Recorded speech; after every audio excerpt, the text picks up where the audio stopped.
Hi all. இன்றைக்கி ஒரு simple lunch தான் பார்க்க போகிறோம். சாதம் வெந்துட்டுருக்கு. நான் காலிஃப்ளவர் பொரியல் தான் பண்ண போகிறேன். அதுக்கு ஃபஸ்ட்டு காலிஃப்ளவர் கட் பண்ணி வச்சுக்கோங்க. காலிஃப்ளவர் எப்போவுமே நம்ம சுடு தண்ணியில் போட்டு எடுத்துகிட்டு அதுக்கப்புறம் தான் பண்ணணும். ஏன்னா அதில் குட்டி குட்டி புழுலாம் இருக்கும், அதெல்லாம் போயிடும். ஃபஸ்ட்டு சுடு தண்ணி வச்சுட்டு அதில் கொஞ்சமாக உப்பு, கொஞ்சம் மஞ்சள் போட்டு சுடு தண்ணி கொதிக்க விடுங்க. ஸோ தண்ணி கொதித்ததும் கட் பண்ணி வச்ச காலிஃப்ளவரை அதோடு ஆட் பண்ணிங்க. ஒரு 5 மினிட்ஸ் இருந்தால் போதும். அதுக்கப்புறம் அதை எடுத்து வச்சுக்கோங்க. இன்றைக்கி லஞ்சுக்கு நான் ரசம் காலிஃப்ளவர் பொரியல் தான் பண்ணுறேன். என்னடா இவங்க எப்போவுமே ரசமே வைக்கிறாங்கன்னு பார்க்குறீங்களா? ஏன்னா ரசம் என்னோடய பொண்ணுக்கு ரொம்ப பிடிக்கும். ஸோ அதனால் இன்றைக்கி சிம்பிளாக ரசம் காலிஃப்ளவர் பொரியல் தான் பார்க்குறோம்.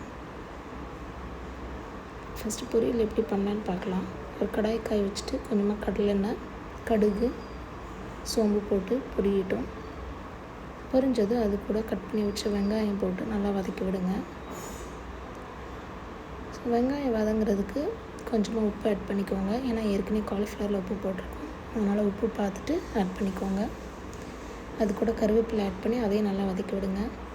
ஸோ வெங்காயம் ஓரளவு வதங்கினதும் 1 ஸ்பூன் இஞ்சி பூண்டு பேஸ்ட் போட்டு அதையும் நல்லா வதக்கி விடுங்க.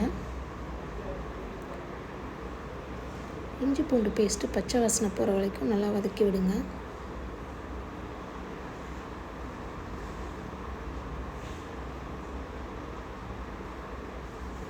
ஸோ நல்லா வதங்கினதும் அதுக்கப்புறம் தக்காளி ஆட் பண்ணிக்கோங்க. தக்காளி ஆட் பண்ணி எல்லாம் ஈவனாக மிக்ஸ் பண்ணி விடுங்க. ஸோ தக்காளி நல்லா பழுத்த தக்காளி, அதனால் டக்குன்னு மசிஞ்சிரும். இப்போ மசாலா ஆட் பண்ணுறோம். கொஞ்சமாக தனி மிளகாத்தூள், கொஞ்சமாக குழம்புத்தூள்,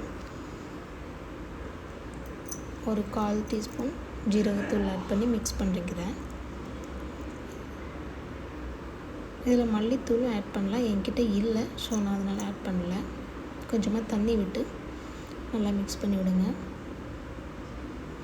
ஓரளவு தக்காளி தொக்கு பதம் வந்ததும் நம்ம கழுவி வச்சுருந்த காலிஃப்ளவர் போட்டு மிக்ஸ் பண்ணிக்கிடலாம். ஸோ உப்பு நீங்கள் டேஸ்ட் பார்த்துக்கோங்க, உங்களுக்கு தேவையான ஆட் பண்ணிக்கோங்க. காலிஃப்ளவர் போட்டு எல்லாம் ஈவனாக மிக்ஸ் பண்ணி விடுங்க.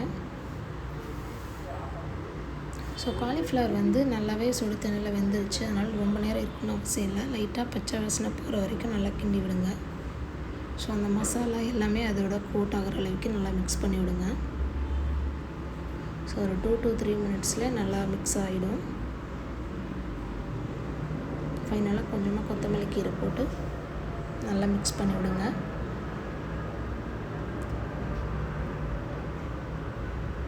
ஸோ பொரியல் ரெடி ஆகிடுச்சு.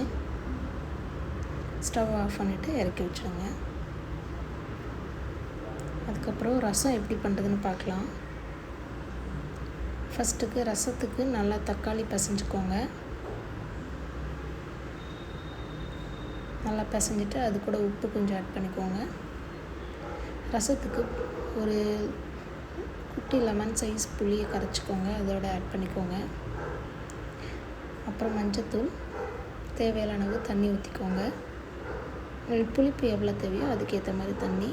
நான் கொத்தமல்லி ஃபஸ்ட்டே போட்டுருவேன், ஸோ கொத்தமல்லி ஆட் பண்ணிக்கோங்க. இப்போ ரசத்துக்கு தேவையான மசாலாலாம் எடுத்துடலாம். மிளகு, சீரகம், மல்லி ஃபஸ்ட்டு அரைச்சி வச்சுக்கோங்க.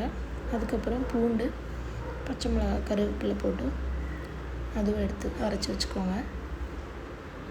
ஒரு கடாய் காய வச்சுட்டு கொஞ்சமாக எண்ணெய், ஸோ எண்ணெய் காஞ்சது கடுகு, காஞ்ச மிளகா, கருவேப்பிலை, கொஞ்சமாக பெருங்காயத்தூள் போட்டு தாளிச்சிடலாம். ஸோ நம்ம ரெடி பண்ணி வச்ச மசாலாவும் அது கூட போட்டு லைட்டாக வதக்கி விட்டுக்கோங்க.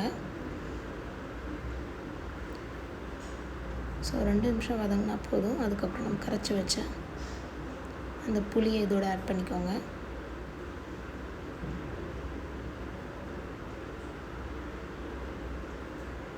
ஆட் பண்ணிட்டு கொஞ்சமாக தண்ணி ஆட் பண்ணி மிக்ஸ் பண்ணிக்கோங்க.